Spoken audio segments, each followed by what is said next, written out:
I didn't mean to say it out loud. One accidental thought, one slip of my human mouth, and the alien woman beside me froze like I'd triggered a planetary threat alert. I thought I ruined everything, until her response changed the fate of two species. I never understood how quiet a starship could be until I served on the Azurelian cruiser Vorshan, a vessel crewed almost entirely by elegant, emotion-controlled aliens who believed humans were chaotic, noisy, and disastrously unpredictable. They weren't entirely wrong. We talked too loud, we joked too much, and we felt everything. On a ship where emotion was considered a malfunction, I was basically a walking glitch. I was assigned as a liaison after the Solar Alliance signed a fragile peace treaty with the Azurelians. My job sounded simple: observe, assist, don't cause an interstellar incident. But it became complicated the moment I met Commander Lyara. Azurelians were tall, graceful, with shimmering skin that shifted in subtle tones based on their health. Not emotions, those were strictly regulated by neural discipline. Lyara's skin carried a faint silver-blue glow, like moonlight captured in water. She walked like gravity barely touched her, her movements precise and impossibly smooth. I'd never seen anyone, human or alien, look quite like that.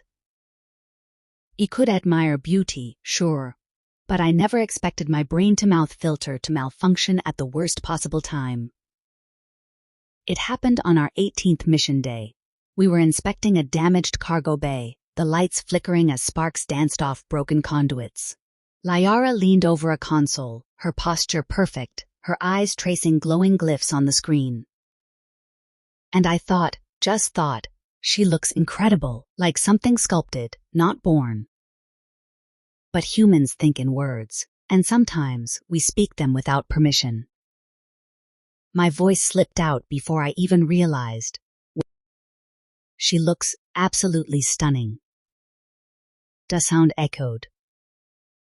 Lyara froze. The sparks crackled. I died internally. Her head turned with slow mechanical precision, the kind a predator uses when it detects prey. I swallowed a scream. Azurelians didn't handle compliments. They didn't do attraction. They barely acknowledged differences in appearance. Beauty as a concept was considered irrational, illogical, dangerous. I expected her to reprimand me, maybe even report me for emotional disruption.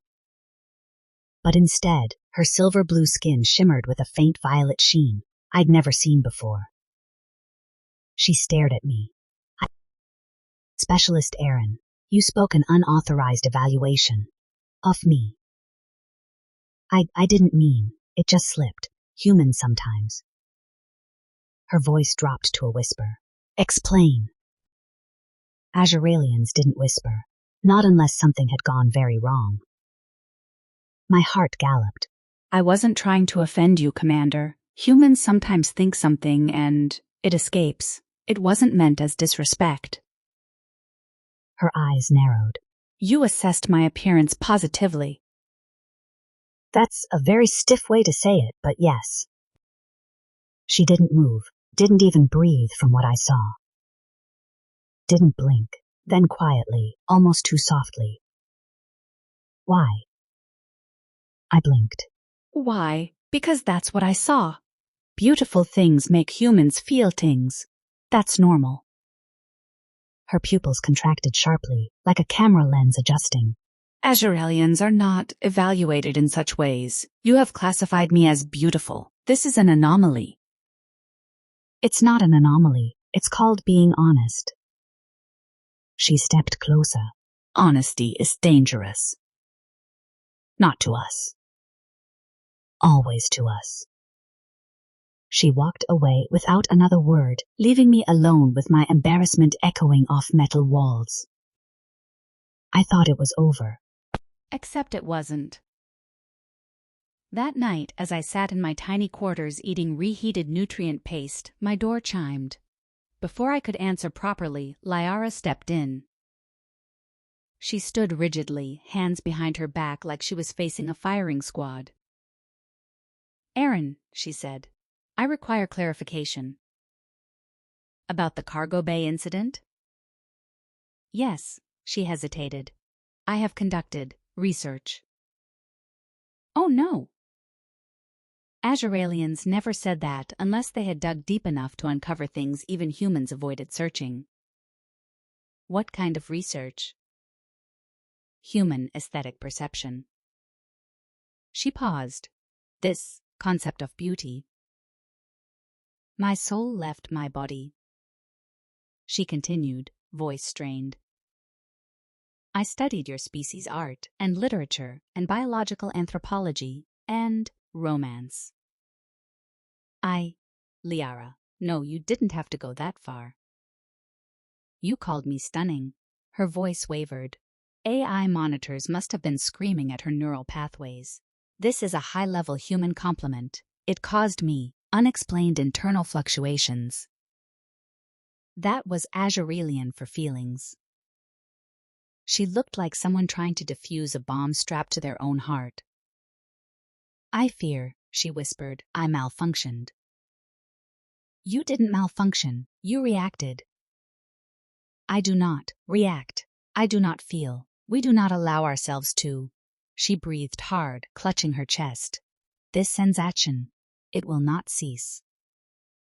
She was panicking. Azurelians didn't know how to panic. They never felt anything strongly enough to. He stepped closer. Liara, it's okay. You're not broken. Emotions don't destroy you. They help you understand the world. She shook her head violently. No, you don't understand. Azurelians suppress emotion because long ago it nearly destroyed our species. Passion led to civil collapse. Fear led to wars. Grief led to extinction-level decisions. Her voice cracked. Feelings are death. Feelings are life, I said softly. Her eyes flickered to mine. And then the ship alarm blared. A thunderous tremor shook the foreshore. Lights flickered red. Emergency glyphs flashed. Liara straightened instantly, forcing her voice into command mode. Unidentified vessel approaching. Shield integrity failing. We ran. The corridors pulsed with alarm light. The air vibrated with the hum of charging weapons. Azurelian crew rushed past us with mechanical calm.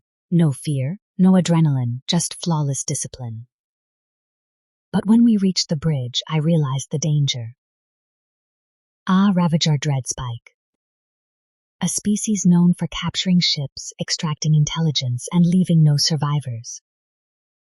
This ship cannot withstand a Dreadspike assault, Liara said coldly. Her voice was steady, but her hands trembled. Emotion suppressed, cracking through. The Ravagers fired. The foreshore shook violently. Consoles burst in sparks. A crew member fell, gravely injured. Liara froze mid-command. Her violet shimmer flared. The emotion she tried to kill was born fully formed. Fear. And where fear exists, decisions break. The ship was seconds from breach. I grabbed her shoulders. Liara, look at me. She turned, eyes wide. We're not dead, I said firmly. Not yet. I cannot lead while malfunctioning. You're not malfunctioning, I shouted. You're feeling. That makes you stronger, not weaker. No. Listen, I pressed her hand to her chest. This beat, humans use it to guide them, to survive. Trust it. Her breath caught. She looked at me as if I'd handed her a weapon she never believed she could wield. Then she straightened.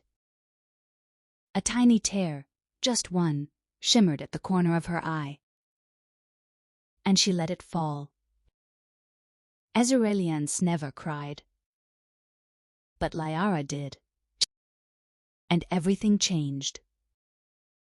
She stepped forward, eyes burning with fierce clarity. Bridge crew, she commanded, voice ringing with terrifying authority. Execute human evasive patterns Delta 6. Shift power to dorsal thrusters. Prepare counter volley. The crew stared. That was a chaotic maneuver set, illogical, reckless, unpredictable. Human style. But Commander, do it! For the first time in Azurelian history, they obeyed an emotional order. The four Jean twisted violently, dipping beneath the Ravager barrage. Their plasma cannons overshot. The ship surged upward, firing all forward rails in a burst of raw defiance. The Ravagers reeled. Human specialist Aaron, Liara said, not looking at me. Your species thrives in impossible situations. Show me how. I grinned. Gladly. I sprinted to the hollow table, pulling up an old Earth maneuver my pilot cousin once used in a sim tournament. Liara, on my mark, full stop. Only if you think logically. That is suicide. Her eyes gleamed. Mark. The Forshun helted with bone-crushing force. The Dreadspike, unable to predict the maneuver, overshot us entirely. They slid directly into our line of fire. Liara whispered, "Fire." The blast tore through their engines. Their ship exploded in a silent burst of violet flame. The bridge went still. Azurelians stared at their commander. An émotionnel commander. A revolutionary. Then slowly, one by one, they bowed their heads. Liara turned to me, trembling. Human, thank you. Your words earlier, they disrupted me, but your courage, it saved us. He smiled softly. Sometimes feelings do that. She stepped closer. I now understand why your species is feared and why they are loved. Her skin shimmered a deep, gentle violet, a color Azurelians hadn't displayed in thousands of years. I didn't say anything this time, but I thought it. And she heard it in my silence. She was stunning, not because of how she looked, but because she finally felt something real.